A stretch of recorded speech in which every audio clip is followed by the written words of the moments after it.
Hey guys, I'm just following up on my previous video about integrating my younger chicks into my flock.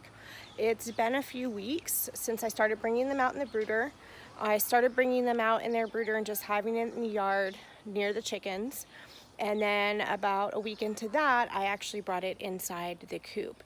And they've started living full-time outside about 3 weeks ago. So they were sleeping in their brooder at night, and now they've gotten a little too big for that, and I'm really just using the brooder to hold them temporarily while shifting out the big chickens. And it's kind of become really hectic because my big girls want to get inside the pen area to lay their eggs because that's where their nesting boxes are.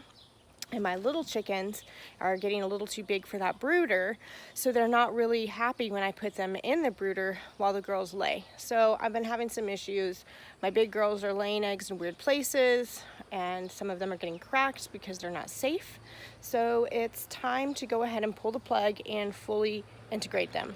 But I want to show you guys how they've been currently for probably the last few weeks. And these babies are 7 weeks old. They will be 8 weeks next Friday. So here's these guys now. This is the brooder that they are just placed in to whenever I need to put them in there just to hold them while I move around the big girls. At night, they don't sleep in there. They've actually been sleeping on the roof at night. These guys like to perch pretty high. They also sleep on those branches over there. As you can see, they like to get up on high places, more so than my other chickens did. You're gonna have to excuse the messy coop. That's my next business today, is to go ahead and get it all cleaned out.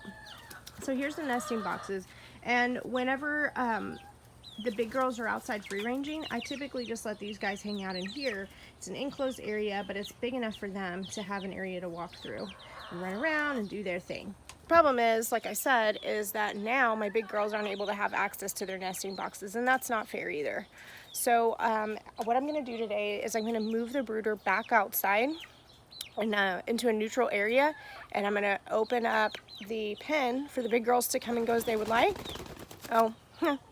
So yeah, also this guy kind of trained him to fly up on my shoulder. Anyways, so I'm going to open up the brooder, and I'm going to let these guys experience outside for the first time and allow the big girls to meet them without a barrier in a neutral place. I do expect a little bit of pecking. If it gets too crazy, I'm going to separate them again. If it's one big girl in particular that is kind of messing with them, then I'll separate her from the rest. All right. So another thing I forgot to mention before is I told you that the babies were sleeping on the roof, and they are, but this is where the big girls sleep. So I haven't let the little girls get in there with them just yet. Now that I moved these guys back out here, the girls are suddenly really interested again. And I kind of don't want them to be interested. I want them to kind of do their own thing. I'm gonna see if by filling up their food, I can kind of distract them and take the excitement away from these babies, because I don't want these babies to try to run out and just be bum rushed by these girls. All right, so I refilled their food, and then I threw some seeds and some scratch down for them, and they're a little bit distracted, so this is exactly what I want. And here we go. This is their first time being outside. I'm a little anxious, I'm not gonna lie. These guys like to fly a lot, and I've been really nervous about them trying to fly away. Getting into a neighbor's yard with dogs, something like that.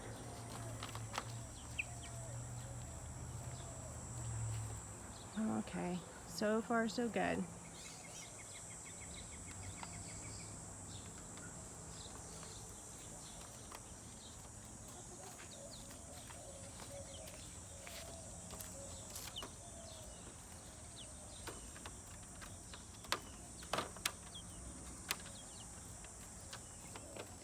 The big girls are kind of slowly migrating over this way.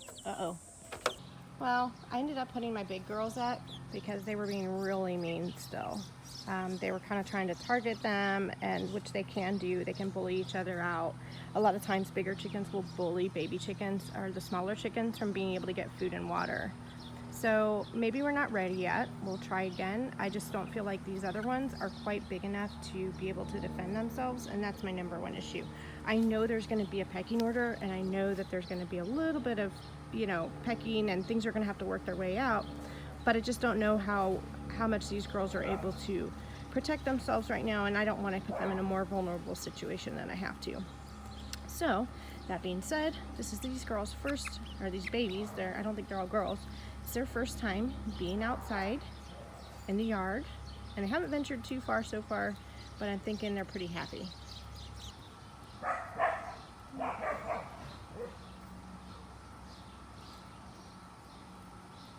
These guys are probably just a little bit jealous, but they need to go lay their eggs anyway, so I don't really feel bad. Well, so it seems like we came up with a temporary solution for these guys to have somewhere to forage and free range during the day while still being safe from the big chicks, at least for the next few weeks until they get bigger.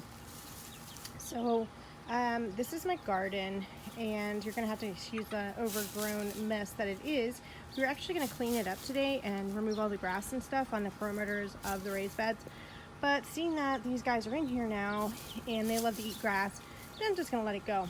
That spot that they're scratching and digging in, I actually had 2 squash plants there that kind of ran the course of their life, and I planted them. I started them as seedlings in February, planted them in March, and I've got a lot of fruit off of both of them, but they ended up getting squash vine borers, which I tried to treat, and then ultimately they ran their course of life and died. So I pulled them out, and that space is cleared for some seedlings that I've started inside. I'm going to do some cauliflower there for sure, possibly some carrots. I'm not sure. I might just do carrots in pots. I don't know. But I know for sure cauliflower is going there, and cauliflower gets pretty big, so it'll need the space. So I don't mind them scratching and digging around here because I've got my seedlings with my cauliflower inside, and it's going to be at least a few weeks before I feel confident bringing them outside. It's way too hot. They're way too tender, and then these guys are using the space right now. Also, my dog Bridget has now discovered that they are in the garden. She's obsessed with chickens.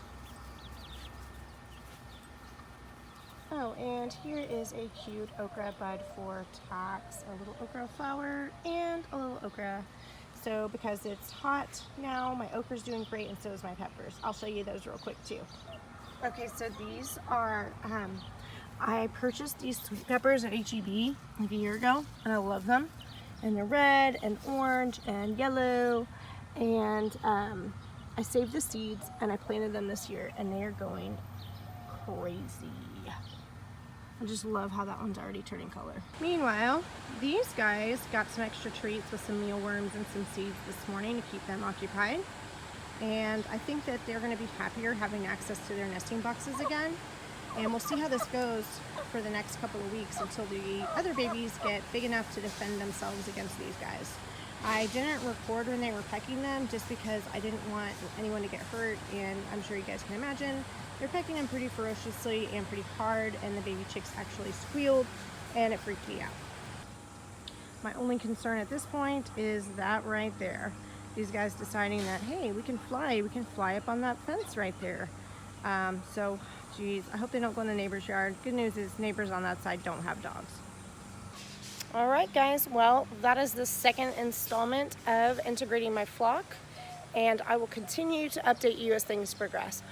Hopefully in about 3 weeks time, when these guys are closer to 12 weeks, they'll be big enough to really be integrated with the flock, and this will make this whole process much easier. Right now it's kind of a pain. I'm gonna be a little bit anxious about them being in there unattended, hoping that they don't do too much damage on my vegetables that are remaining in there, and then also hoping they don't fly over the fence. But we'll see. Gotta hope for the best. This is definitely the most cost-effective way. My husband and I thought about it. Should we get another dog kennel? Because that's what we use for our pen currently for our big girls, is a reinforced dog kennel. Those are a couple $100 at least, low end, and we really didn't want to make an investment like that for 3 weeks time. So this is a pretty cost-effective way, and hoping that it works out. Anyways, have a great day, guys.